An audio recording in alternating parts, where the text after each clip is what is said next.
ప్రజలకు మంచినీళ్ళు అందించే దానికి శ్రీకారం చుట్టి కోట్ల రూపాయల నిధులను కేటాయిస్తా అభివృద్ధి వైపు నడిపిస్తా ప్రజలు ఒకవైపు సంక్షేమం ఇంకొక వైపు అభివృద్ధి అదేవిధంగా గత ప్రభుత్వం చేసిన అప్పులకు వడ్డీలు కట్టుకుంటూ రాష్ట్రాన్ని సుభిక్షంగా నడిపించాలనేటువంటి ఆలోచనతో కూటమి ప్రభుత్వం అడుగులు ముందుకు వేస్తూ ఉంటే వైసీపీ నాయకులు ఇష్టానుసారంగా మీడియా సమావేశాలు పెట్టి రోజుకొక వేషం పూటకొక డ్రామా ఆడతా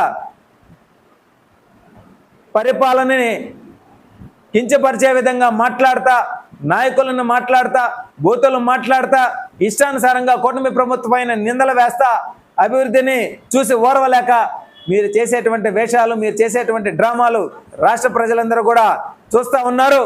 రాబోయే రోజుల్లో రాబోయే స్థానిక ఎన్నికల్లో కూడా కూటమి ప్రభుత్వం పూర్తి స్థాయిలో గ్రామ స్థాయి నుంచి మండల స్థాయి నుంచి నియోజకవర్గ స్థాయి నుంచి రాష్ట్ర స్థాయి వరకు కూడా పూర్తి స్థాయిలో ప్రజలు కూటమి ప్రభుత్వాన్ని ఆశీర్వదించబోతున్నారు. ఇప్పటికే ఒక్కసారి వెనక తిరిగి చూసుకుంటే ఈ 2 సంవత్సరాల కాలంలోనే ఇచ్చిన మాటను నిలబెట్టుకున్నటువంటి వ్యక్తి 24వ స్థానంలో ఉన్నటువంటి పంచాయతీరాజ్ శాఖని 1వ స్థానంలో నిలబెట్టినటువంటి వ్యక్తి మా అధినేత మా దైవం పవన్ కళ్యాణ్ గారు. ఈరోజు పులివెందు పులులు సింహాలు ఏమి లేవు, సర్వేపల్లిలో గుంట నక్కలు లేవు. వీటన్నిటిని కూడా తరిమేసేటువంటి పరిస్థితి 2024లోనే చూపించారు. రేపు స్థానిక ఎన్నికలలో కూడా చూపిస్తారు. ఈ విషయాన్ని గుర్తుపెట్టుకొని రాష్ట్ర ప్రజలు సర్వేపల్లి నియోజకవర్గ ప్రజలారా ఒక్క క్షణం ఆలోచించండి.